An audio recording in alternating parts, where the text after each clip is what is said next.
믿으면 예수님에서 죽습니다, 여러분. 예수님 살아갑니다, 여러분. 그런 사람 많습니다, 지금도.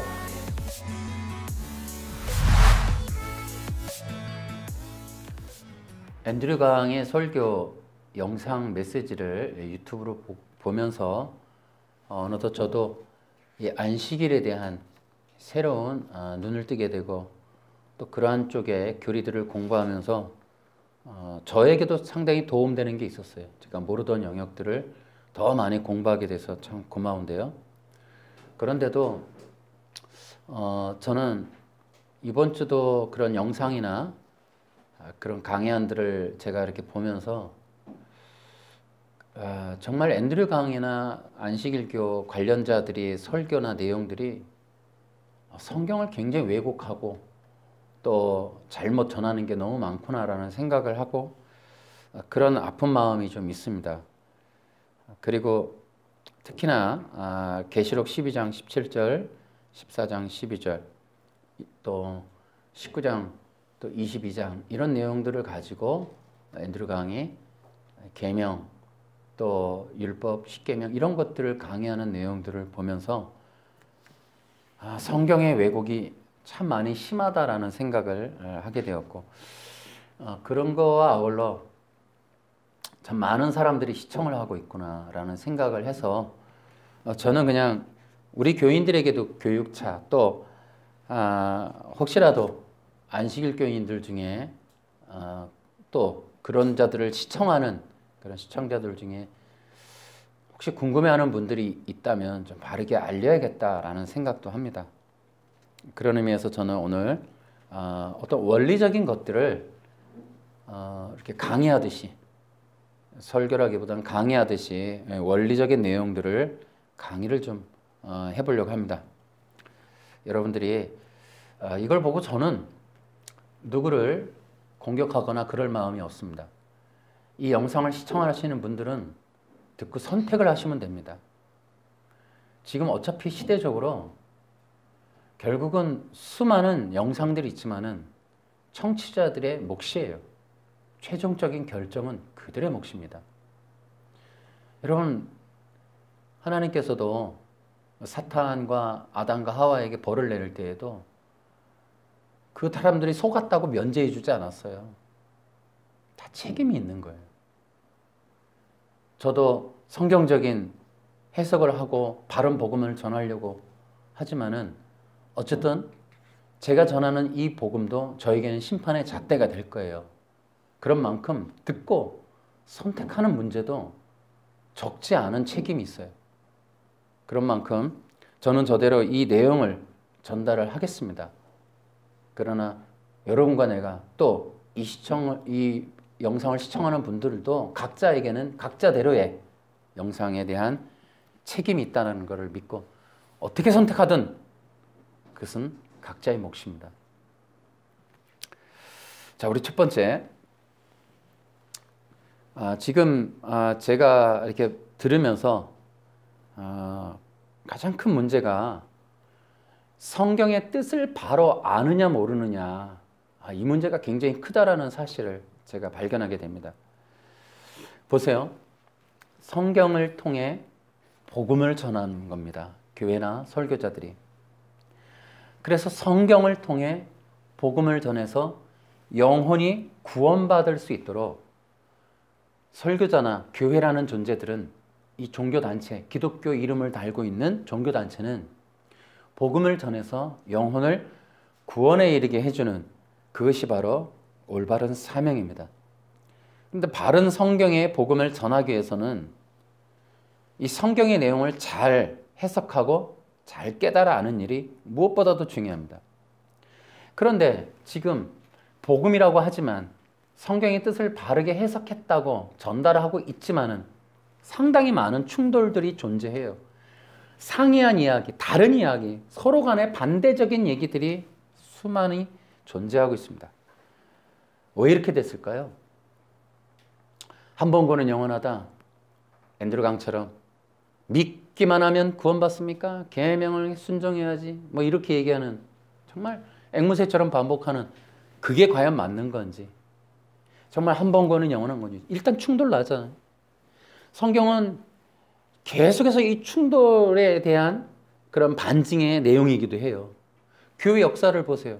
수많은 공교회 회의와 또 종교 논쟁, 심지어 종교 전쟁까지 수도 없는 교파의 갈등, 종교 간의 갈등, 교리의 갈등 굉장히 많아요. 하나의 성경 가지고 그 성경을 가지고도 자신들이 주장하는 내용들이 상당히 다르고 많습니다. 왜 이렇게 충돌이 날까? 당연한 이유는 성경 해석의 차이 때문에 그래요.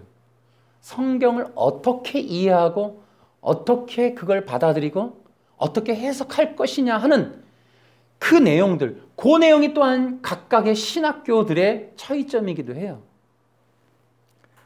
그래서 이런 것들을 이미 역사가 보여주고 있기 때문에 사실 우리나라는 매우 독특한 그런 기독교의 모양을 갖고 있어요. 상당히 역사적으로 보면 감리교와 이 장로교는 엄청난 차이를 가지고 있어요. 그리고 침례교도 마찬가지예요. 그런데도 우리는 서로 교회 교인들이 교회에 이렇게 시험 들어서 나가고 오고 갈 때 그런 차이를 전혀 못 느껴요. 감리교 장로님이 시험 들면 장로교 장로로 또 가기도 하고 이게 교파 간에 원래는 그게 차이가 있어요. 근데 한국은 그런 부분들이 많이 잠식돼 있죠. 왜냐하면 교회 성장이라는 미명하에 교리를 주장하기보다 교회를 키우려고 하다 보면 숫자를 늘리고 교세를 확장하려 하다 보니까 교리의 주장보다는 인본적인 해석을 통해 이 사람들의 비율을 맞추는 일들이 보편화되어 있기 때문에 지금 현재는 그러한 부분들이 잠식되어 있어요. 그런데 말세가 되면서 점점 그런 것들이 올라오는 것 같아요. 많이 부각이 되는 것 같아요. 그래서 우리는 이 마지막 시대에 분명한 차이점을 알고 무엇보다도 바른 성경의 뜻을 찾아가는 일이 중요하다는 것을 아시기 바랍니다.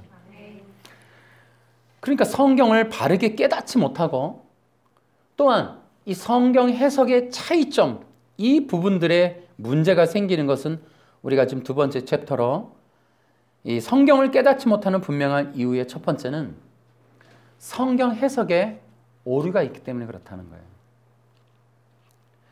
성경 해석의 가장 큰 문제 두 가지는 문자적 해석과 인본적 해석, 이 두 가지를 볼 수가 있습니다. 이것은 창세기 3장에서부터 비롯되고 있습니다. 분명하게 여러분은 기억하셔야 돼요. 성경 해석의 왜곡의 시작은 창세기 3장의 사탄으로부터 시작되는 거예요. 창세기 2장 17절에 하나님의 최초의 율법, 명령, 혹은 언약, 혹은 복음, 그 내용을 가지고 사탄이 창세기 3장을 해석하여 아담과 하와를 타락시킵니다. 그러니까 하나님의 말씀의 의도와는 다르게 가르쳤어요. 다른 내용을 첨가하고 빼고 뒤틀고 비틀어서 기필코 그 하나님의 말씀을 불순종 어기게 한단 말이에요. 거기에서부터 이 사탄이 이 성경 해석의 오류를 시작하는데 그 원리, 사탄이 썼던 원리 두 가지가 문자적 해석과 인본적 해석이었다라는 겁니다. 우리가 문자적 해석과 인본적 해석의 내용들은 그동안의 영상에서 조금씩 계속적으로 말씀을 드렸습니다. 좀 참고해서 보시면 좋겠고요. 첫 번째 문자적 해석을 볼 수 있는데요. 문자적 해석은 성경에 표면적으로 드러난 단어만으로, 문자만으로 성경의 뜻을 해석하려는 경향, 그것이 바로 문자적 해석입니다. 여러분, 문자적 해석은 교파, 교단, 종교를 떠나 가장 흔하게, 가장 많이 사용되는 방법이에요.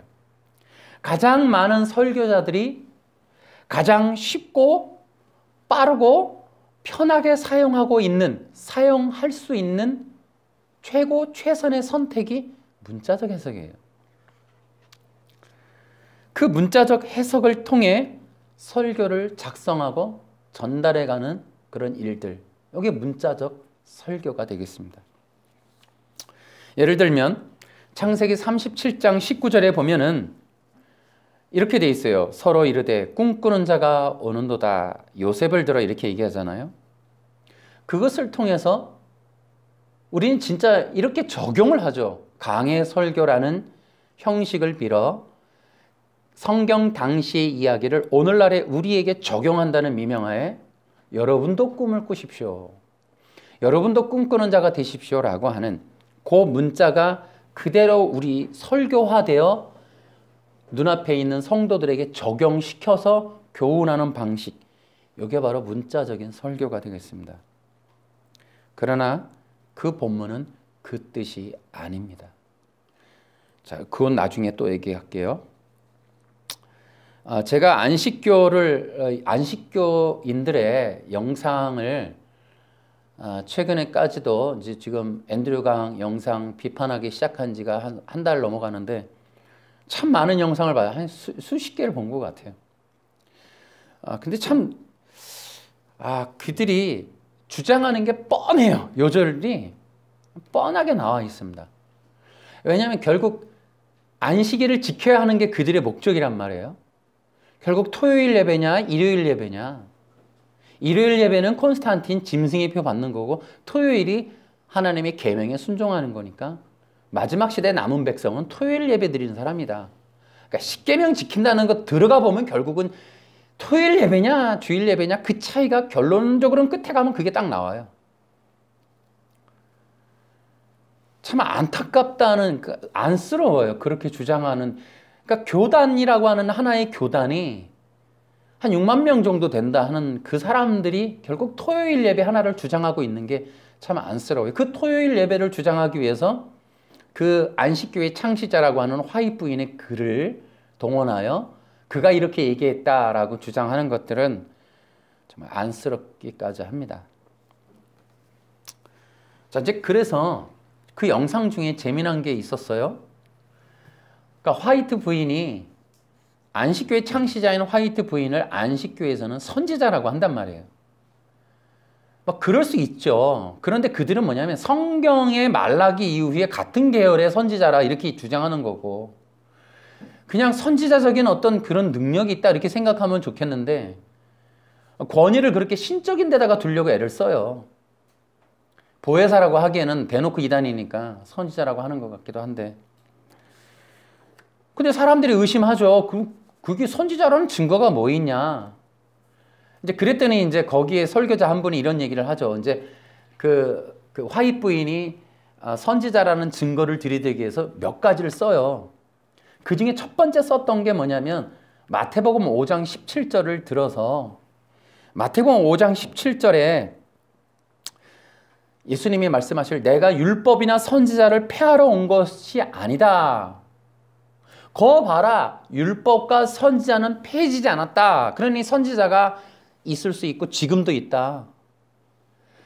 그러면서 성경에 있는 여러 가지 내용들을 요엘서나 이런 내용들을 가지고 1844년 그 바로 이 화이트 부인에게 있었던 일들과 일치하게 연결을 시켜요.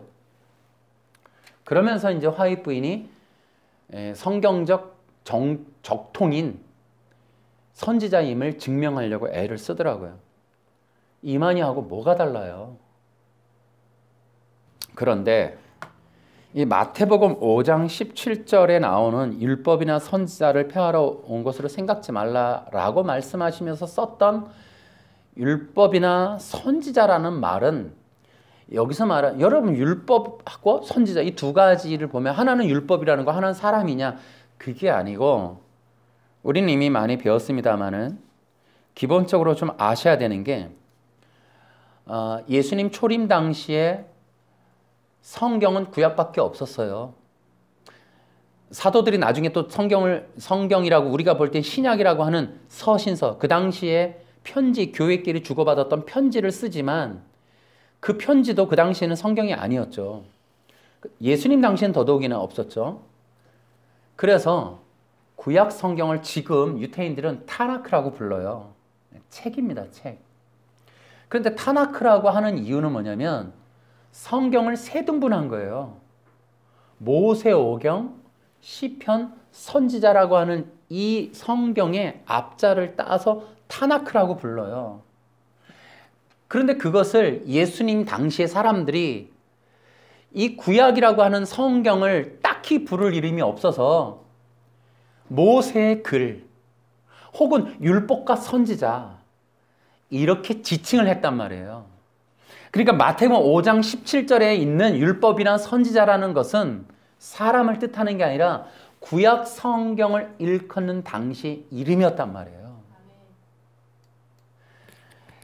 자, 이것의 절정이 누가복음 24장 44절입니다.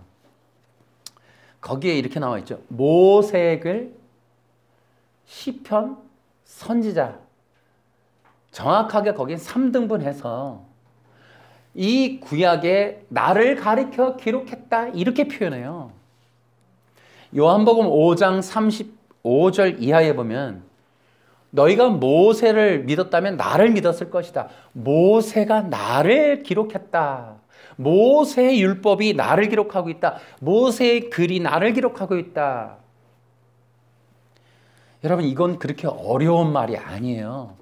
마태복음 5장 17절에 율법이나 선지자라고 하는 말의 의미를 이렇게 구약 성경의 이름으로 파악하는 게 어려운 일이 아니라고요, 이게. 성경을 보면 우리가 쉽게 알 수 있는 거예요, 쉽게. 그것은 사람을 일컫는, 선지자라는 사람을 일컫는 게 아니라 구약 성경 전체를 일컫는 통칭하는 말, 단어란 말이에요, 그게. 이것이 바로 문자적 해석의 대표적인 폐단이란 말이에요, 폐단. 그 개역 성경, 한글로 번역한 거의 원시적인 수준으로 기록해놓은 여러분이 진짜 개역 성경으로 이해할 수 있는 단어 요절이 몇 개나 될 것 같으세요? 굉장히 어렵습니다. 그 개역 성경으로 기록된 단어로 성경의 뜻을 이해하려고 꽤 맞춘다고 하는 것이 얼마나 어리석냐는 거예요, 이게. 제가 그걸 들으면서 이 영상을 찍지 않을 수가 없었어요. 저는 양심적으로 알려드리겠다 생각을 하는 거예요. 여러분, 아울러 몇 가지가 또 있습니다. 대표적으로 고린도전서 9장 27절도 마찬가지예요. 알미니안들이 구원의 취소를 주장하는 그 구절. 또 마찬가지로 히브리서 6장도 그래요. 문맥을 배제하고 그 단어만으로 거 봐라, 나 버림받을까 봐. 버림받을 수도 있지 않냐. 여러분, 성경의 문맥과 원래 뜻을 모르고 한글로 번역된 단어를 그대로 차용해서 그걸 반어적 의미, 버림받을까 봐, 그러니 버림받을 수 있다는 반증이 아니냐, 이런 말로 자신들이 말하고 싶어하는 것들을 주장하는, 이것을 가지고 있는 한국교회가 참 부끄럽다는 거예요, 저는. 설교가 그렇게 단어만으로 쉽게 그냥 전달할 수 있는 그런 내용이 아니라는 거예요. 그 다음에 마태복음 19장 17절. 영생을 얻으려면 계명을 지켜야 한다. 여러분, 이 구절을 그대로 쓰는 분들이 있어요. 진짜 봐라, 계명을 지켜야 영생을 얻는다 하지 않았냐. 여러분, 이 본문에서 예수님이 하신 말씀의 의도는 그 뒤에 문맥에서 이미 다 설명이 돼 있어요. 그 얘기가 아니라는 게 분명히 나와 있단 말이죠. 여러분, 마태복음에 보면 우리가 전반적으로 지난번에도 영상에서도 제가 그 얘기를 좀 해드렸습니다. 마태복음 신학에서 얘기를 해드렸어요. 마태복음 신학의 중요한 것은 율법에서 말하는 의라는 거예요. 의. 그런데 여러분, 예수님이 왜 산상수훈이라는 것을 말씀하셨을까? 마태복음 5장 1절 2절에 보면은 예수님이 그러한 표현을 하십니다. 5장의 1절 예수님께서 사람들을 보시고 산으로 올라가 앉으셨습니다. 여기 마태복음 5장 1절에 앉으셨습니다 라는 구절은, 이 내용은 보통 유대인의 선생들, 랍비들이 보통 율법을 설명할 때 취하는 자세라는 거예요. 그러니까 이 앉으셨다라는 건 토라, 율법을 설명하시고 가르치신다라는 의미예요. 그런데 그 가르치시려고 앉으셔서는 산상수훈을 말씀하시면서 율법이 너희들에게 어떻게 적용되고 있니라는 말을 해요. 그러니까 너희들이 진짜 육체적으로 간음을 안 한 게 간음을 안 해서 의를 얻느냐? 그게 아니다 하는 얘기를 하는 거예요. 형제한테 너희들이 미웠다, 뭐 잘했다가 아니라 미워하는 마음만 가져도 너는 살인한 거다. 뭐 이렇게 굉장히 무서운 얘기를 한단 말이에요. 그래서 누구는 그래요. 구약의 율법보다 신약의 예수님의 이 산상수훈이 더 무섭다. 맞죠? 왜요? 예수님이 와서 토라를 가리키는 그 교훈하는 그 시간에 예수님이 똑같은 구약의 토라를 설명하시는데 토라의 본래 의미를 설명하시는 거예요. 토라는 그 토라에서 일컬은 항목들을 안 했다고 의가 아니라 토라의 본래 목적은 인간에게 죄인임을 알게 하는, 그래서 인간의 속성, 인간의 존재, 인간의 근원적인 죄가 무엇인지를 알게 하기 위해서 주셨던 하나님 나라의 법이 율법이라는 걸 설명하는 거거든요. 이런 얘기를 가르쳐주지 않아요. 안식교에서는. 단어만 이거 봐라, 요거 봐라 꽤 맞춰서 자신들의 이야기를 맞춰서 또 하나의 스토리를 만들어가. 요게 신천지가 쓰는 비유풀이 방식이란 말이에요. 요게 모든 이단들이 쓰는 거예요. 단어 갖다가 만들어서 거 봐라, 우리 요거 맞지? 이렇게 하는 거. 제가 그럼 성경 어떻게 해석하느냐 뒤에선 설명하겠습니다만은 워낙 내용이 많아서 여기서 다 못해서 치고 가는 거예요. 잘못된 방식들을 먼저 말하려고 하는 거예요.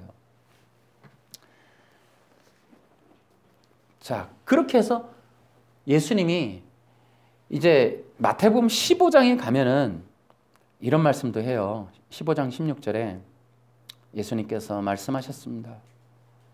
베드로가 예수님께 이 비유를 설명해 주세요 그랬더니 아직도 이해 못하니? 그러면서 입으로 들어가는 것은 모두 뱃속으로 들어갔다가 결국 뒤로 나가는 것을 모르느냐? 그러나 입에서 나오는 것은 마음에서 나온다. 이런 것들이 사람을 더럽게 만든다. 이렇게 얘기를 해요.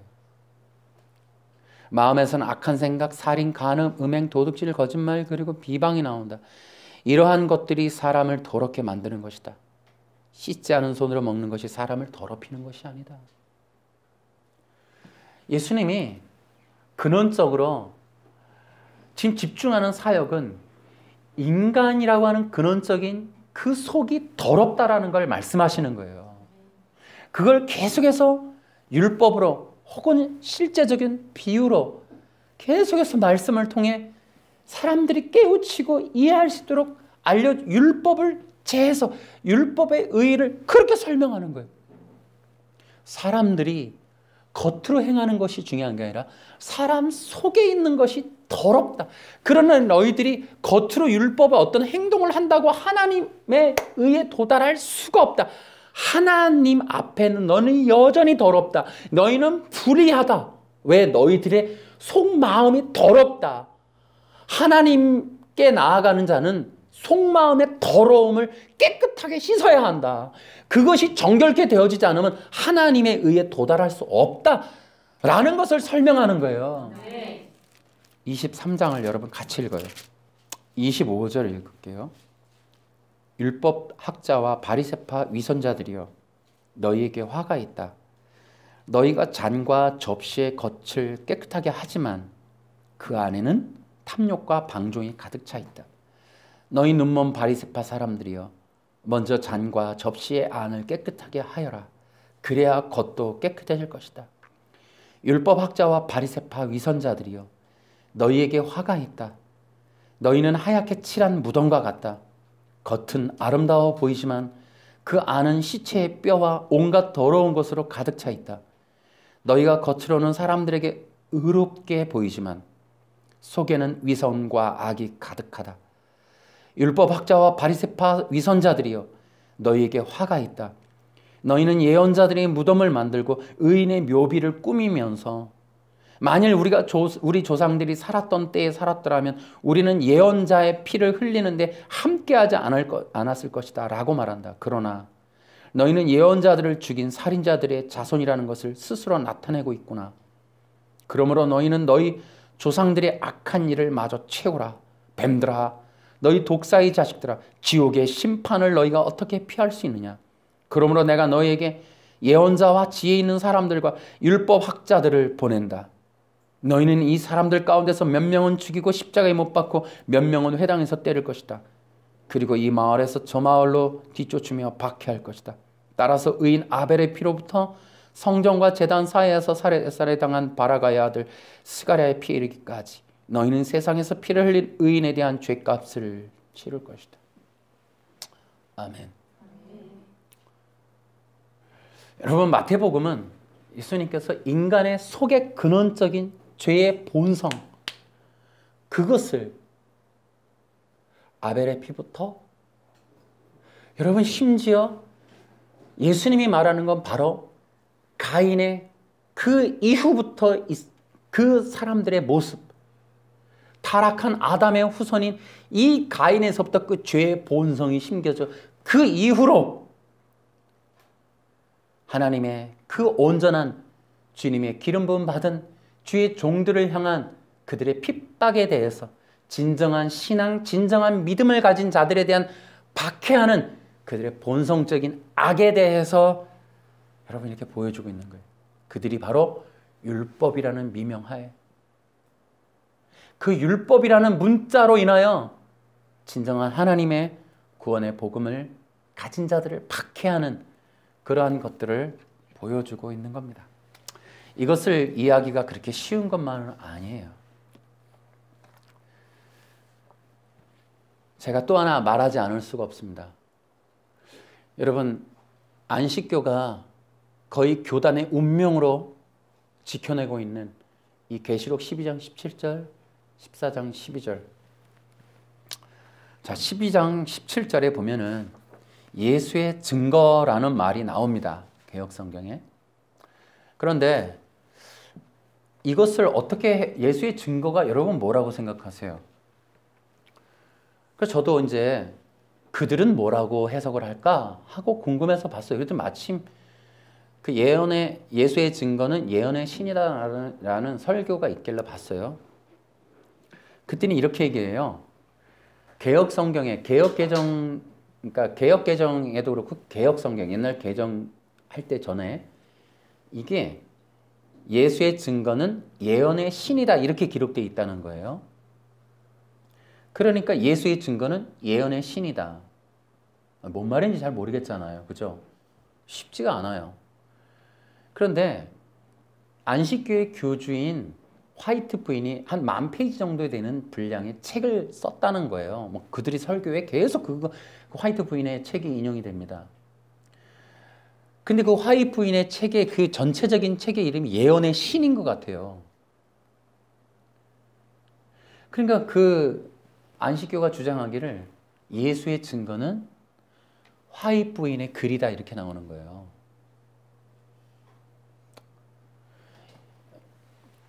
궁금한 게 너무너무 많기는 합니다.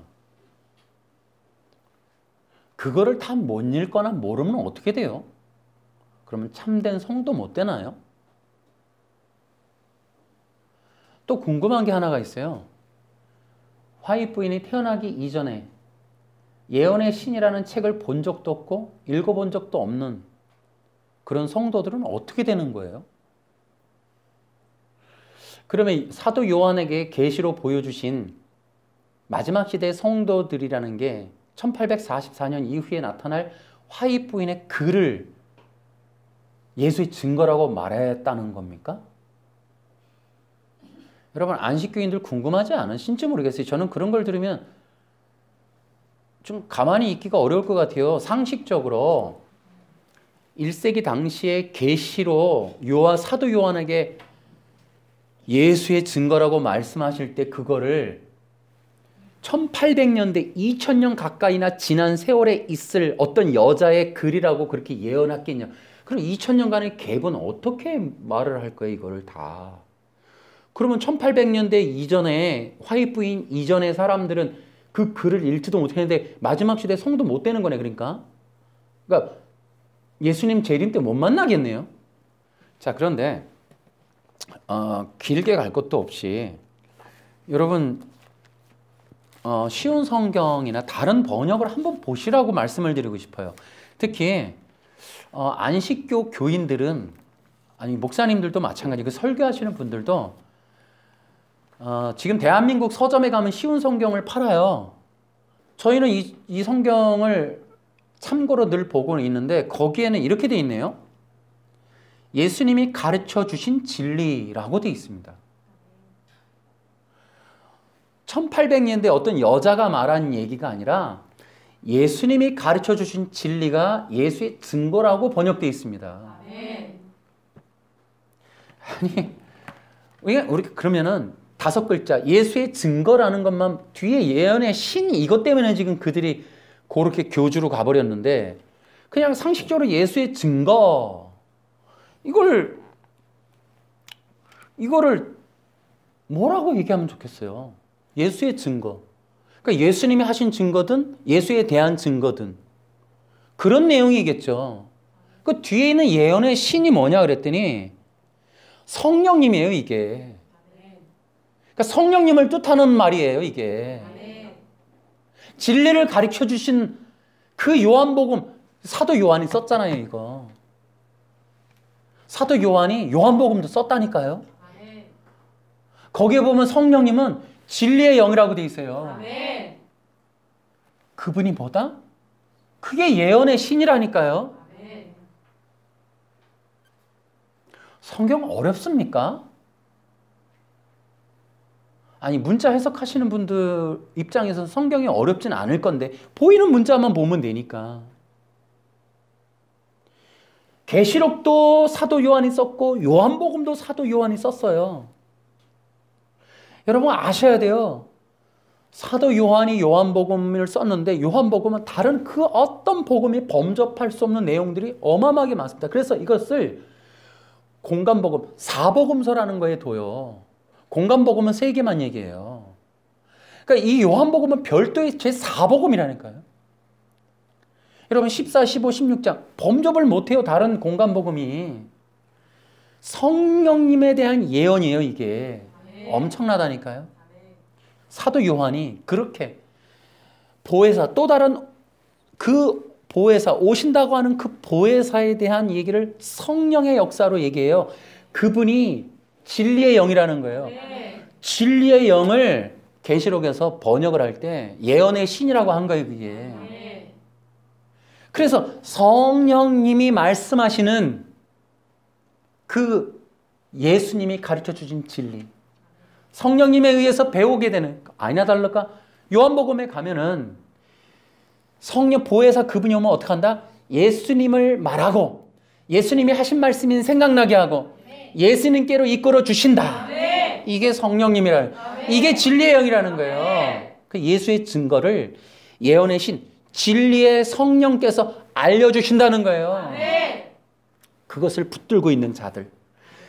마지막 시대에 당연하겠죠. 뭘 붙들어요? 어떤 성도가 진짜 성도겠어요?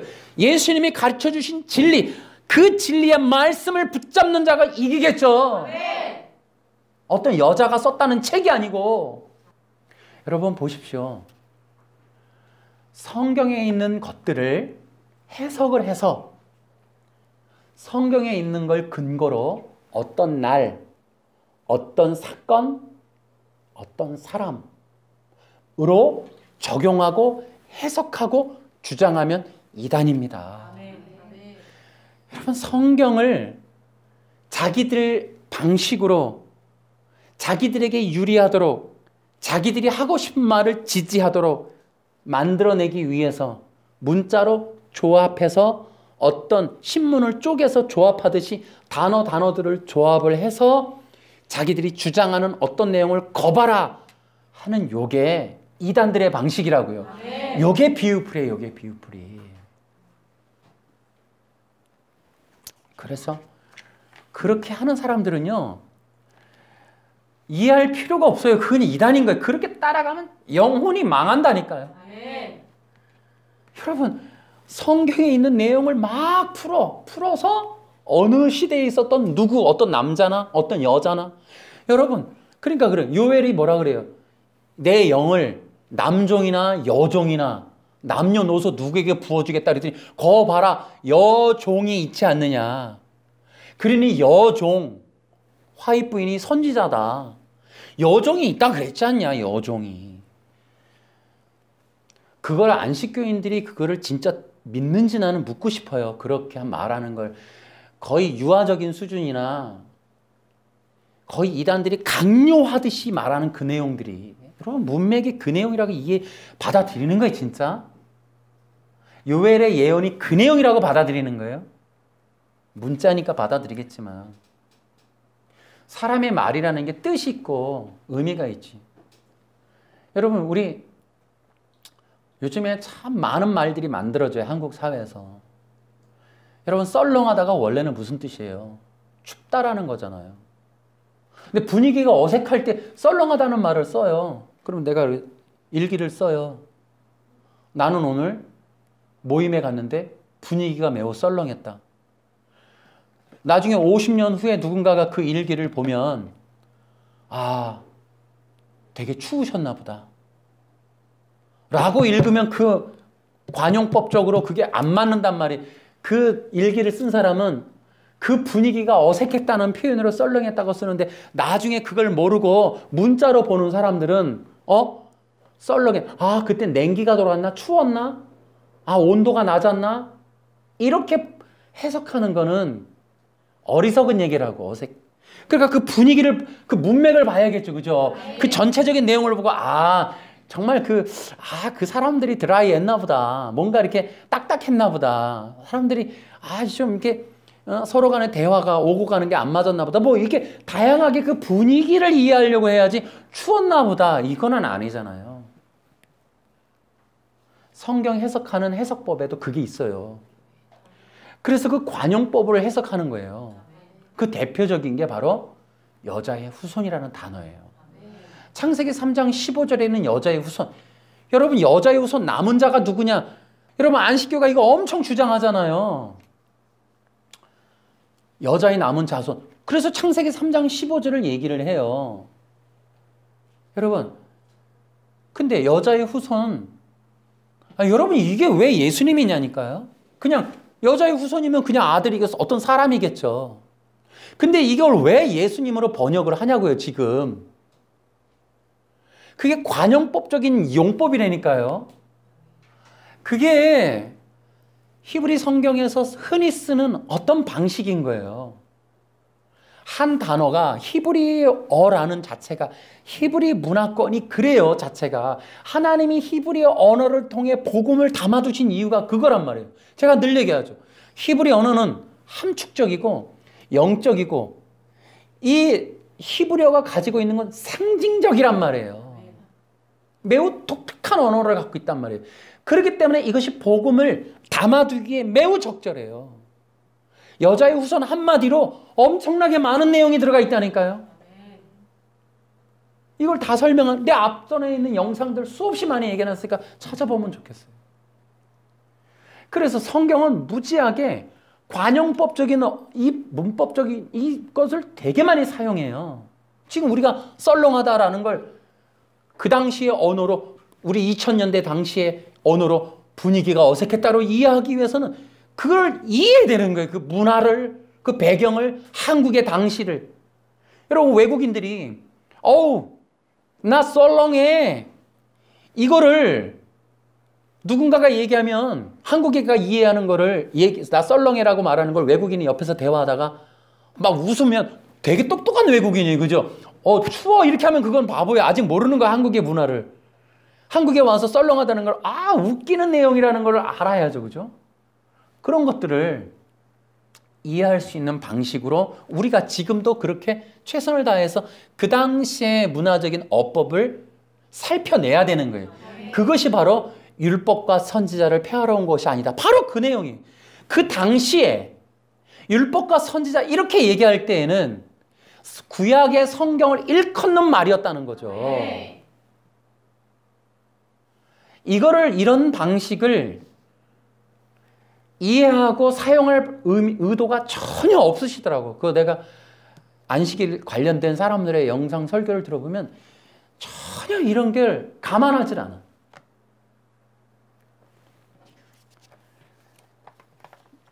자, 그렇기 때문에 문자적 해석은 참 위험한 방식이에요. 그래서 문자적 해석은 기존에 많은 사람들이 사용하지만 이단들이 가장 많이 즐겨 사용해요. 그래야 그 문자를 특히나 한국의 개혁성경 1950년대에 나와서 참으로 대한민국을 갉아먹었던 이 개혁성경, 이 개혁성경을 사용하는 수많은 집단들이 자신들의 교리 만들어내기가 너무 좋아요. 너무 좋아요. 그래서 저는 지금도 제가 늘 주장하는 게 목사님들은 성도들한테 이렇게 꼭 말을 해 주셔야 되는 게 개혁 성경만이 성경이라고 말하면 절대 안 된다는 거예요. 여러분 성도님들 성경이 잘 이해한다면 다양한 번역본들을 참고해서 보십시오라고 열어줘야 되는 거예요. 양심적이라면. 그러면 이제 어떤 사람들이 그러겠죠. 그럼 문자적인 해석 하지 마라? 문자를 무시하라는 거냐? 라고 말씀하시겠죠. 여러분 그렇지 않아요. 그래서 우리는 성경을 3차원적인 내러티브로 봐야 되는 거예요. 당연히 성경은 사서삼경, 노노맹자식으로 기록을 안 했어요. 그 시대 역사적인 배경 속에 그 시대 사람들 속에 있는 내용을 기록을 하는 것이 성경이었어요. 그래서 1차적인 내러티브로 기록을 안 할 수가 없어요. 그런데 성경은 참으로 독특한 방식으로 구약의 역사를 보면 이 이스라엘의 이야기냐? 이스라엘의 역사만의 얘기는 아니에요. 천지창조부터 가잖아요. 이스라엘의 유대인들의 얘기 이전에 천지창조에 관련된 전 인류에 관련된 문제예요. 이 지구인 누구도 부인할 수 없는 아예 천지창조와 시작 태초, 지구가 생기는 태초 이전의 요한복음의 태초, 요한일서에도 나오는 그 태초, 요한복음 1장 1절에 나오는 태초, 창세기 1장 1절 이전에 있었던 태초까지를 적용하면 지금 우리는 이스라엘의 얘기만으로 볼 수가 없는 거예요. 예수님의 십자가 사건도 여러분 그 유태인의 얘기만은 아니에요. 전 인류의 얘기예요. 여러분 요나서가 가지고 있는 의미가 뭐냐? 여러분 요나라고 하는 유태인, 그 니느웨라는 백성들에게 피부 껍데기까지 벗겨지는 핍박을 받으면서 살아왔던 그 핍박자였던 유태인에게 니느웨 가서 복음을 전하라고 하는 이 얘기가 무슨 의미를 담고 있느냐? 상처와 한과 아픔을 가지고 있는 바로 그를 들어서 그 상처 준 자들에게 보내 복음을 전하라고 하신 요나서가 왜 선지서서에 기록되어 있느냐 말이지. 성경 66권에 왜 포함되어 있느냐 말이지. 복음이란 내용도 별로 없는데 그저 한스럽게 한탄하고 있는 어떤 한 사람의 남자의 이야기가 성경에 기록되어 있다 이 말이에요.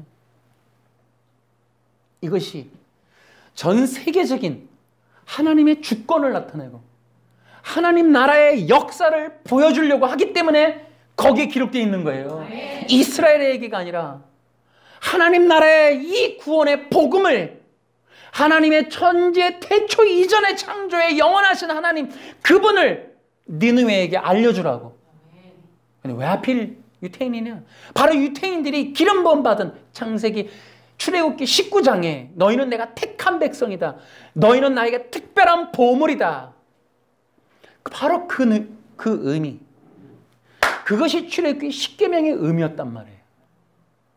그래서 이스라엘에게 신의 산의 언약의 의미는 바로 온 인류에게 하나님의 택한 제사장 국가인 유대인 이스라엘이 복음을 전해야 돼. 그 복음은 토라를 지켜야 구원받는다가 아니라 온 세상의 창조주가 우리 하나님이시다. 우리 하나님의 영원한 생명이 있음을 알게 하고 그들이 그 생명 안으로 들어오게 하기 위하여 그 요나를 보내는 거예요. 근데 재미나죠? 요나가 가서 무엇을 전했을 것 같으십니까? 내용이 안 나와요. 근데 회개해요. 여러분, 충격적인 내용. 여러분, 요나는 가서 다른 말 안 했어요. 예수님이 뭐라 하시냐면 내가 너희에게 보일 표적은 요나의 표적밖에 없다. 여러분, 요나서에 그라고 표현되어 있어요. 여러분, 충격적인 거는 요나는 가서 자기가 당한 일을 전했어요. 그것이 요나의 복음이었다니까요. 예수님이 온 세상에 보일 당신 자신을 가리키는 그 상징적인 사건, 요나의 그 사건을 통해 그 니느웨를 변화시켰다니까요. 그래서 뭐라 그래요? 예수님이 그 얘기를 한 이유는, 여러분, 니느웨라는 백성이 여러분 고래 뱃속에서 3일 만에 나온 사건으로 그것이 여자의 후손의 그 복음임을 믿고 회개했다면 예수님 초림 당시에 유태인들에게 임할 심판이 어떻겠냐는 거예요, 여러분. 엄청난 선언이에요. 그 십자가의 복음. 그것이 바로 회개해야 될 복음의 성경 내용이에요. 그래서 요나에게 여러분 그 놀라운 그 사명을 맡기신 거예요. 그것이 유태인들이 나음이 무엇이냐? 바로 토라를 받음이로다. 토라를 먼저 받았다. 토라의 민족이 되었음을, 다시 말하면 온 세계를 영혼권에 이르게 할 복음을 가진 민족으로 세워주신 것이 유태인의 유익이라는 거예요. 그래서 유태인들은 우리가 구약을 볼 때 단순하게 문자적으로 우리의 얘기에 맞추기 위해서 짜맞추면 안 돼요. 그 구약을 통해 하나님이 하시는 그 하나님의 음성을 들을 수 있어야 돼요. 그러려면 1차적인 표면적인 내러티브 이면에 있는 하나님 나라의 이야기, 나아가서 그리스도의 모형에 관련된 이야기를 이해해야만 되는 거예요. 그 내용이 바로 누가복음 24장 44절 모세글과 시편과 선지자의 나를 가리켜 기록한 것을 너희가 알아야 된다는 거예요. 성경은, 구약 성경은 예수님을 가리키는 복음이었습니다.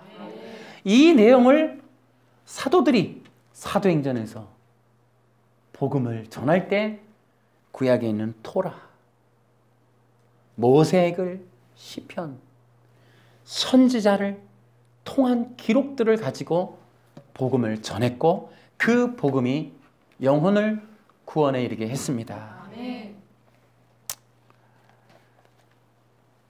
두 번째, 인본적인 해석을 말한다. 인본적인 해석은 여러분 인간 중심적인 해석이라고 할 수 있습니다. 성경의 모든 뜻을 가지고 인간들이 할 수 있는 혹은 인간들이 성공하거나 뜻을 이룰 수 있는 방법이나 혹은 원리들이라고 말할 수 있습니다.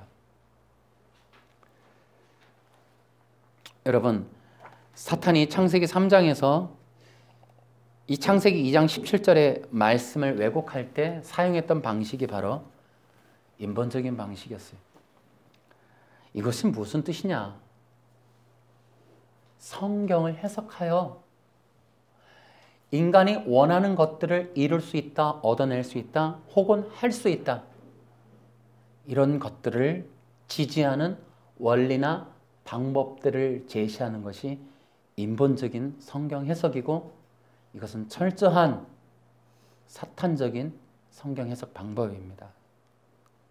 제가 근데 마음이 아픈 이유는 여러분들이 이렇게 들으면서도 어떤 분들은 생각할 수 있어요. 나 그거 들어본 것 같은데. 여러분, 이러한 것들이 교회 안에서 얼마든지 활용되고 있어요. 여러분 몰몬교가 만들어낸 최고의 작품인 스티븐 코비 성공하는 자들의 7가지 법칙. 여러분 이것이 바로 사탄이가 말했던 인간이 어떻게 하면 너희들의 꿈과 야망을 성취할 수 있을 것인가를 제시하는 그 내용을 종교화하고 그것을 철학, 사상화한 것이 성공하는 자들의 7가지 법칙이에요. 여러분 이런 것들이 지금 세상에 너무나 횡행하고 있다는 거예요.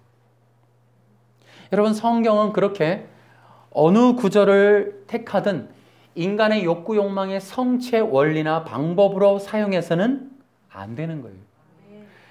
여러분 제가 또 말씀드리지만 안식교가 말하는 개신교, 우리가 말하는 정통교회라고 하는, 흔히 말하는 또 신천지가 말하는 이 한기총, 자칭 정통이라 말하는 대한민국 교회들이, 여러분 우리 큐티 많이 했어요. 그죠? 큐티 선교회도 있고. 제가 그 큐티의 반대자입니다. 적극 반대자. 저도 큐티를 오랫동안 했었습니다만 제가 그 폐해를 너무 깊이 알았기 때문에 정말 회개도 많이 했어요. 나에게 주시는 말씀, 오늘 나에게 주시는 말씀, 하나님이 나에게 주시는 말씀, 또 내가 적용할 거, 묵상한다고 하는 그런 모든 내용들. 그래서 많은 사람들이 실패해요. 왜냐하면 의외로 내가 쉽게 적용할 만한 말들이 그렇게 많지 않거든요. 성경 본문에는. 신약 성경 몇 구절 외에는 도대체 나에게 주시는 말씀이 뭘지, 내가 뭘 붙잡고 또 살아야 할지, 내가 또 나에게 주시는 귀에 들리는, 쉽게 이해되는, 문구로 이해할 수 있는, 뭐 해석 필요 없이 받아들일 수 있는 내용들이 그다지 없단 말이에요. 그러니까 대부분이 큐티집을 받으면 백지로 다 버려지는 이유가 그런 거예요. 쉽게 쓸만한 내용이에요. 이제 소그룹이나 목장에 가서 해야 되니까 쓴다고 써도 대부분이 그 방식이 성경과는 아무런 관련이 없는, 관련이 있다면 대부분은 1차적인 문자 해석에 근거한 나에게 적용한다고 하는 이런 자의적 해석 적용, 이것이 난무하단 말이에요. 지금 우리가 그런 것들을 분별해야 되는 시대입니다. 떠나야 돼요. 이제 얼마 안 남았습니다. 여러분 이제 코로나 사건을 보십시오. 이 대한민국 교회 이대로 가서 얼마나 살아남을 것 같으세요?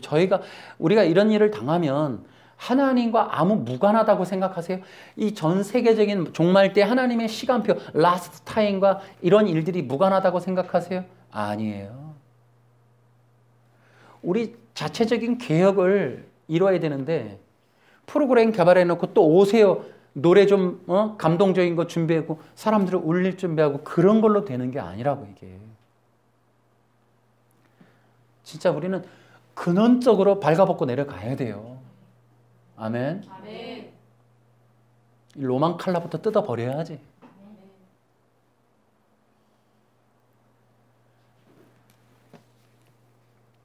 그래서 여러분 우리는 인본적 해석. 여러분 인본적 해석이 또 무서운 게 뭐가 있냐면은 이제 여기서부터 이제 안식교가 이제 길길이 날뛰는 거예요. 개신교를 보면서. 왜냐하면 지금 사실 정통이라고 말은 하지만 사실 글쎄 제 입장에선 그렇습니다만은 진리를 찾기가 그렇게 쉽지가 않더라고요. 대부분이 문자 해석이나 인본적 해석이 설교를 대부분 차지해요. 적어도 5개 채널에서 나오는 설교가 그렇다는 거예요. 유튜브도 보면 그런 게 많아요. 안 그런 분들도 있습니다만은 찾아서 보면 또 은혜로워요. 그러나 보편적인 게 그렇다는 거예요. 그런데 이것들이 횡행하면 나쁜 게 있어요. 왜냐하면 인본적인 설교를 하면 인본적인 설교를 할 때 그것이 원하든 원치 않든 인본적인 설교는 성경 안에 있는 하나님 나라의 율법을 걷어내게 돼 있어요. 이걸 걷어내야 돼요. 율법이 없는 그냥 인간의 어떤 교훈이 들어갈 수밖에 없어요. 인본적인 설교가 횡행하면 무율법이 된다니까요. 그러니까 사람들이 욕구를 성취한다라는 게 뭐예요? 하나님 나라의 제한된 법을 걷어냈기 때문에 그게 가능한 거예요. 하나님 나라의 법은 뭐예요? 그게 창세기 2장 17절. 여러분 인간이 내가 늘 얘기하지만 아담이가 타락할 때 얘기 정말 이것도 몇 날 며칠 해야 되지만 첫째는 제한성과 이 유한성을 깨닫는 거란 말이에요. 율법의 제한은 인간의 하나님 나라의 형상으로 창조된 인간에게는 이게 억압으로 느껴지는 거예요. 침해로 느껴진단 말이에요.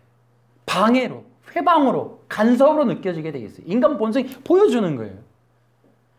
여러분, 근데 교회 가면 왜 이래라 저래라 하냐? 여러분, 어떤 교회가 편해요? 나한테 이래라 저래라 명령하지 않고 서비스하고 나한테 잘해주고 VIP라 말하고 고객이라 말하고 그렇게 말하는 교회나 환영해주고 파티해주고 친절하게 해주고 선물 주고 하는 교회를 좋아하게 돼 있어요. 대부분의 교회들은 그걸 준비하고 있고요. 근데 복음은 뭐냐 하면 그리스도를 전하는 것 자체가 인간에겐 제한성을 긋는 거예요, 이게. 여러분, 예수를 믿는다는 건 하나님 나라의 율법 안으로 들어가는 겁니다. 네. 여러분, 하나님의 말씀대로 사는 겁니다. 네. 근데 사람들은 싫어한단 말이에요. 인본적인 해석이 되게 잘 통하면 무율법이 되게 돼 있어요, 이거는. 사람들에게 제한이 없음을 자꾸 선언해 줘야 돼. 마음대로 여러분들이 기쁨을, 자유를, 인권을 그러면서 마음껏 풀어 제껴버린단 말이에요. 인본적인 해석의 최고의 해악은 율법, 무율법, 기독교가 무율법으로 가버려요. 해서는 안 되는 게 있고 제한받는 게 있다는 것 자체가 머릿속에 남아있질 않게 돼요. 그러니까 내가 뭘 해도 죄가 되지 않는 것들을 자꾸 말해달라는 거예요. 죄를 말하지 말라는 거예요. 불편한 말 제거해달라는 거예요. 왜 여기서 부정적인 얘기하고 일주일 동안 힘들게 살던 우리들을 위로해주고 평안을 주고 도움이 될 말은 말을 해야지. 이렇게 부정적이고 죄라는 말을 하고 툭하면 죄인이라 그러고 말이지. 내가 잘 될 수 있는 거나 말해달라고. 내가 일주일 만에 내가 여기 어떻게 왔는데, 힘들게 왔는데, 시간을 쪼개서 와줬는데, 먼 거리를 왔는데, 돈을 싸들고 왔는데 위로되는 말을 해줘야지. 가뜩이나 힘들어 죽겠는데, 직장에서 지쳐갖고 왔는데. 이게 대부분의 사람들의 얘기. 그러니까 목회자들도 성도를 볼 때 이제 그렇게 보는 거야. 위로해줘야 될 대상. 좋은 말 하니까 유머해줘야 되고, 예화를 들어서 학자들의 얘기 한마디라도 더 해주려 하고. 여러분, 그것이 인간적으로 보면 나쁘지 않죠. 좋은 마음인데 설교라는 건 그렇지 않다는 거예요. 설교는 뭐냐? 복음을 전하는 거예요. 그렇게 자신들 중심의 사람들을 그리스도에게로 끌고 가서 십자가 앞에 서게 만들어주는 게 설교입니다. 아멘. 그래서 어려운 거예요. 그래서 힘든 거예요. 그러니까 반대가 생기고 다음 주에 안 나올 사람들이 생기고 그래서 거절할 사람들이 생기는 거지.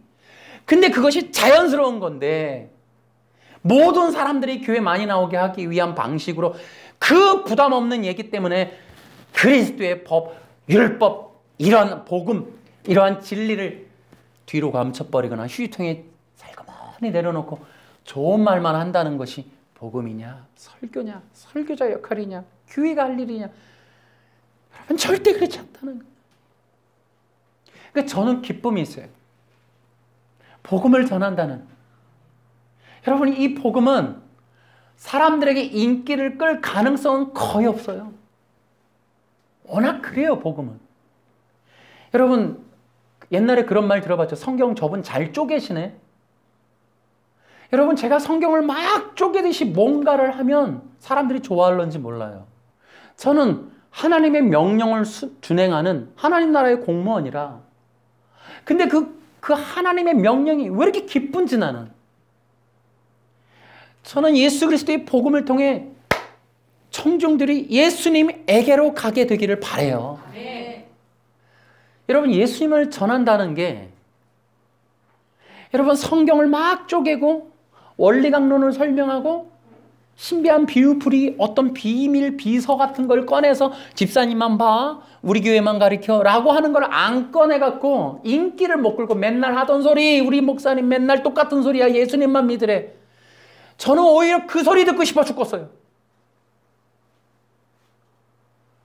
아, 우리 목사님은 왜 이렇게 답답해? 나한테 좀 그렇게 얘기해줘. 나는 예수님만 믿으라고, 예수님이 우리의 주인이라고, 예수님이 하나님이시라는 얘기만 하는 것이 기뻐요. 나에게는 비서가 없고 원리강론은 없어요. 특별한 얘기도 없어요. 쪼개지도 못해요. 능력도 없어요, 나는. 그냥 강단에 서면 예수님만 얘기해요. 그래서 인기가 없고 사람들이 따분해하고 특별한 비서도 없네. 감춰놓은 것도 없네. 가서 뭐 따먹을 만한 열매도 없네. 배울 만한 것도 없네. 예, 저 그런 존재예요. 근데 저는 제가 하나님께 불림받을 때 이 복음 전하라 불림받았어요. 근데 그것이 너무 기뻐요. 나의 주인 되시고 나를 구원하시고 나를 인도하시는 그 예수님만을 예배하라고, 나도 하찮은 종에 불과한 예배자이니 나를 바라보지 말고 예수님 바라보라고. 우리 교회 모일 것도 없다고 예수님 예배하라고. 교단도 아니고 교파도 아니고 아무것도 아니니까 우리는 먼지에 불과하니까.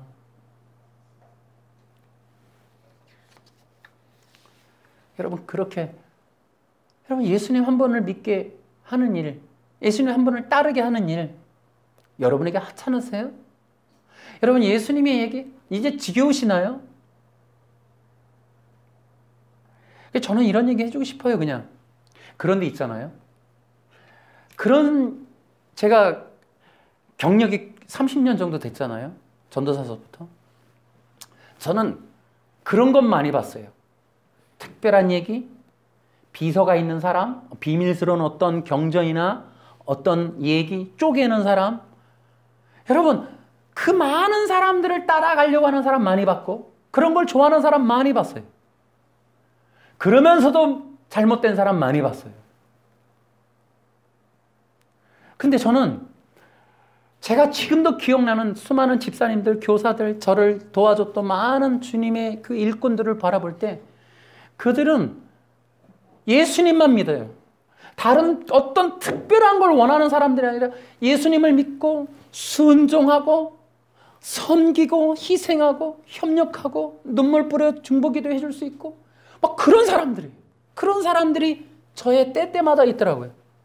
저는 지금도 그런 분들이 기억나요. 묵묵히 예수님 그 복음 한마디 기뻐하고, 개역성경이 보이든 안 보이든 그저 이해가 되든 예수님 한 분 믿는 걸로 기뻐하고 예수님을 예배하고, 그리고 교회를 혹은 주님의 종들이라고 하는 그 열심히 전임으로 사역하는 분들을 협력하고 도와주고 헌신하는 일들을 기뻐하며 그렇게 묵묵히 땀 흘리며 정말 주님의 길을 걸어가는, 십자가의 길을 걸어가는 그런 성도들을 볼 때 감동이 됐고요.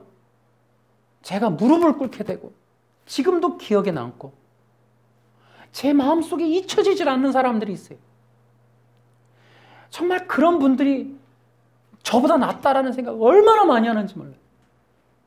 예수님 한 분 믿기를 단순하게 그렇게 묵묵히 십자가의 길을 걸어가려고, 특별하게 어떠한 내용들을 배워서 신비한 걸 체험해서 남들이 모르는 내용을 배워서 성경을 쪼개는 걸 들어서가 아니라 주신 믿음 하나로 보이지 않지만 즐거운 일이 없지만 십자가의 길을 막막히 수고로움을, 그 고통스러운 외로움을 주님과 함께 걸어갈 수 있는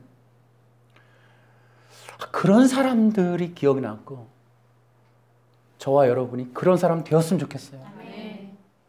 여기는 그럴 수밖에 없어요. 특별한 비서가 없어요. 제가 마지막으로 오늘 설교에 마지막으로 이렇게 또 마칠 때, 그래서 이제 이걸 이제 인본주의 문자적 해석을 얘기하면서 이제 성경의 뜻을 찾는 걸 간략하게 얘기하고 다음 주에 또 이어서 하겠습니다. 여러분, 그러면 우리 성경의 뜻을 올바로 알고 이해하려면 어떻게 될까? 많은 사람들이 성경의 뜻을 알고 또 그것을 깨달으려고 했지만 실패를 많이 했습니다. 근데 여러분, 성경의 뜻을 아는 게 그렇게 어렵지가 않아요. 제가 앞서서 이미 얘기했지만 누가복음 24장 44절, 요한복음 5장 39절, 또 46절, 47절 이런 것들을 보면 여러분, 이미 성경에는 예수님의 그 복음이라고 하는 것이 이미 가득하다는 게 성경에 기록되어 있어요. 예수님은 성경이 누구 얘기냐? 얘기해놨어요. 여러분, 정말 청중들이 성경을 들어서 예수님 외에 날, 달, 절기, 태양 혹은 예수님이 아닌 어떤 사람에게로 적용하고 해석하고 맞춰내고 두들기고 이렇게 하는 것들을 좋아하지 않았으면 좋겠어요. 예수님 외의 것들을 자꾸 주장하는 게 있으면 거부했으면 좋겠어요, 저는. 정말 단순하지만 믿음으로 예수님 한 분만을 어리석게 믿음으로 십자가의 말씀을 믿음으로 그냥 바울처럼 그냥 십자가의 길을 걸어갈 수 있는 믿음의 사람이 되었으면 좋겠어요. 이 시대가 그런 사람이 없는 게 아니냐. 정말 의인이 없어서 소돔과 고모라 성이 멸망할 수 있었다면 아마 그런 의인이 없는 게 아니었을까. 오늘날에도 마찬가지가 아니에요. 성경을 못 들어서가, 설교를 못 들어서가 아니고 교회를 안 다녀서가 아니라 예수 그리스도의 믿음을 가지고 그 십자가의 길을 걸어가는 정말 그런 진정한 그리스도인이 없는 것이 문제가 아니냐. 아까도 마태복음 그 얘기했지만은 율법사들과 바리새인들아 화 있을진저. 그들의 얘기가 누구 얘기예요? 우리 얘기잖아요, 우리 얘기. 어? 수많은 바리새인들, 수많은 율법사들, 수많은 서기관들이 존재하지만 실제로 주님이 찾는, 주님의 정말 따르는 믿음의 사람이 누가 있느냐는 거예요. 믿기만 하면 구원받는다라고 앤드류 강이 그렇게 얘기하는데 저 사람은 착각을 해도 정말 많이 착각하는 거예요. 진정한 믿음은 여러분 믿기만 하고 막 살게 되지를 않아요. 네. 여러분 아시지 않습니까? 네. 예수님을 믿는다는 건 예수님과 하나가 되는 거예요. 네. 여러분 예수님을 믿는 사람들이 어떻게 살아왔어요? 예수님을 믿음으로 십자가의 길을 걸어가요. 네. 예수님을 믿지 않고서는 그렇게 살 수가 없을 만큼 바보같이 살아간 게 예수님을 믿는 사람이에요. 네.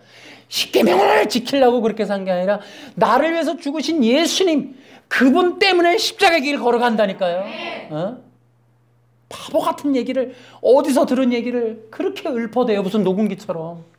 어디 나라 누구 기독교인 얘기하는지 모르겠는데 주변에 몇 명이 그렇게 하는지 모르겠는데 여러분 믿음의 사람들을 그렇게 안 타는 거. 여러분 믿음의 세계를 가본 적이 없으니까 앤드류 강은 헛소리만 하는 거예요. 믿기만 하면 구원받는다고 주장하는 믿어본 적이 없으니까 저러는 거예요. 믿어본 적이 없으니까. 진짜 믿음을 가졌으면 진짜 예수를 믿은 사람 본 적이 없어서 안타까운 사람이에요. 진짜 믿는 사람은 못 만난 거예요. 여러분 진짜 믿는 사람 만나고 진짜 예수님을 믿으면 우리 알잖아요. 예수님을 위해서 목숨 걸잖아요. 바울이 그렇게 살았잖아요. 십자가의 길을 걸어가고 순교의 길을 걸어가고 다 어떤 사람이 계명 지켰냐고 예수님을 믿었지. 예수님을 믿었던 사람들이 우리나라 대한민국 기독교의 순교 역사에 기록된 사람들이 그걸 본 적도 없는지 안타까운 사람이 안타까운 사람, 불쌍한 사람이 앤드류 강. 진짜 참 믿는 사람을 본 적이 없었던 안타까운 사람이라 이 말이지. 여러분 오늘 시대에도 마찬가지예요. 십계명을 지켜서가 아니라 예수님이 나를 위해서 십자가에 죽으신 주님이라는 사실을 믿는 사람은 십자가의 10개 항목이 아니라 100개, 10,000개, 1,000개 주님의 뜻을 다 이루는 성령 안에서 주님을 위하여 목숨을 바치는 그 뜨거운 목숨의 사랑 아가페를 해버리는데 무슨 십계명이 문제가 되겠어요? 그 이상이지. 주님을 위해서 죽는데 십계명뿐이겠습니까 여러분? 십계명 지키라고 예수 믿습니까? 까짓 십계명 10개만 지킵니까? 예수님에서 목숨 거는 그 사랑 뭐에다 비교할 거예요? 뭐에다 비교할 거예요? 마지막 시대가 뭐예요? 믿음이 뭐예요? 믿으면 예수님에서 죽습니다 여러분. 예수님에서 살아갑니다 여러분. 그런 사람 많습니다 지금도. 평신도들 가운데에도 자기 삶을 헌신하고 최선을 다해서 자기의 삶에 정말 예수님밖에 없다라고 하는 바보스러운 욕을 먹으면서 사회적인, 가정적인, 주변 환경적인 핍박과 오해와 욕을 먹으면서도 예수님의 길을 걸어가는 평신도 얼마든지 있습니다 여러분. 바보 같은 인간이에요. 본 적도 없는 거예요. 제대로 믿는 걸 부모님이나 주변이나 스승이나 아무도 뭐 십계명만 배운 거야. 십계명만. 그런 걸 따라가시겠냐고. 고린도전서 1장 좀 읽어보라고. 십자가의 말씀. 그 말씀을 믿는 자 여러분 예수님 한 분만을 위해 살아갑니다 여러분. 아멘. 그분과 내가 하나 되는데 예수의 십자가 그것을 위해서 내가 살아가는데 십계명이 됐습니까? 여러분 성경 전체 아까 요나서 얘기했지만 성경 전체가 예수의 십자가 얘기입니다. 여자의 후손 십자가의 예수님을 말하는 거예요. 아멘. 여러분 어디를 보세요? 성경은 오직 예수의 십자가 얘기입니다. 아멘. 여러분 레위기서 출애굽기 보세요. 성막, 절기, 제사 그들이 그렇게 말하는 토라, 모세오경을 보세요. 다음 주에 토라라는 율법의 의미의 비밀을 말씀을 드리겠습니다. 진짜 토라의 언어 히브리어에 들어있는 이 놀라운 그 의미. 여러분 토라가 레위기 제사법을 성막, 절기, 제사장 뭐를 보세요. 그 모든 게 뭐라고요? 예수님의 모형이라고 그랬어요. 네. 성경은 구약 성경 전체를 들어 예수님밖에 없어요. 네. 성경 누구를 어떤 사건을 요해를 어디를 근거를 대도 성경 얘기로 화이부인 얘기하면 이단입니다, 여러분. 네. 누구를 얘기하면 이단인 거예요. 네. 성경의 어떤 내용을 누구한테 두들겨 맞히면 예수님이 아닌 그 어떤 사람, 어떤 남자, 어떤 누구라도 갖다 두들겨 맞히면 이단입니다, 여러분. 네. 다른 거 용서할 수가 없는 거예요. 네. 성경에 누구를 얘기하더냐고, 누구를. 바보 같은 얘기죠. 감히 누구를 예수님 옆에 세우냐고. 감히 예수님 다음으로 세우냐고. 예수님 옆에 예수님 부분으로 만들고 누구를 따라가라 그러냐고. 누가 감히 이만희를, 감히 화이시란 여자라도 예수님 옆에 감히 성경을 들어 누구를 간증하냐고, 누구를 증명하냐고, 누구를 세우냐고, 누구에게 적용하냐고 이 성경을. 그러고도 따라가고 있는 사람들이 바보 아니겠습니까, 여러분? 네. 여러분의 신앙 기독교인 맞아요? 불교가 아니고 이슬람이 아닌 이상 예수님 믿는 거 아니에요? 네. 이 성경 누구 얘기입니까? 예수님 얘기입니다, 여러분. 네. 예수님 외에 다른 사람을 증명해도 여러분이 용납하고 있는 여러분 자체가 지금 문제라는 거예요, 여러분. 대한민국 기독교가. 이 성경에서 예수는 외에 다른 누군가를 증명하고 그를 믿으라고 말하면 당장 떠나십시오, 여러분. 다른 거 다 필요 없습니다, 여러분. 그 말이 어떤 뱀 같은 말이고 무슨 말로 여러분을 설득하고 위로하고 어떤 말로 또 뭘 낱말 맞추기를 할지라도 예수는 외에 다른 누군가를 예수님 옆에 믿음으로 혹은 진리로 갖다가 세워놨다? 여러분 무조건 이단인 거 떠나야 돼요. 네. 여러분 기억하세요. 대한민국 기독교가 위기라면 바로 그거에 예수님을 떠났기 때문이에요. 예수님을 모르기 때문이에요. 네. 예수님의 십자가의 말씀을 버렸기 때문이에요. 네. 그것을 되찾아야 된다는 거예요. 네. 왜냐? 그것만이 유일한 영혼권의 복음이며 네. 성령의 기름 부음의 통로입니다, 여러분. 네. 이 복음을 지켜야 합니다. 아멘. 그래서 이 성경은 다른 뜻이 아닌 성경 해석, 성경을 통한 설교라면 인문 강자가 아닌 이상 예배를 빙자한 설교라는 행위를 할진대 누구라도 불교가 아니고 이슬람이 아닌 이상 성경을 들고 강단에 서면 예수님만 얘기해야 됩니다. 아멘. 예수님만 설계해야 됩니다. 아멘. 예수님만 전해야 됩니다. 아멘. 그 외에 다른 사람을 말하면 안 된다 이 말이에요. 성경에서 어떤 사건이나 어떤 날들을 통하여 예수님 외에 누군가를 증명해내고 누군가에게 적용하면 여러분 그 무조건 이단이니 떠나시기 바랍니다. 그걸 대한민국 기독교가 허용하면 안 됩니다. 그래서 이단이라 그러는 거예요. 여러분 예수님 오직 성경은 예수님의 복음입니다. 예수님을 믿으라는 하나님 나라의 영원권의 복음입니다. 이 복음만을 지키는 여러분과 제게 되기를 주 예수님의 이름으로 선포합니다. 할렐루야 박수로.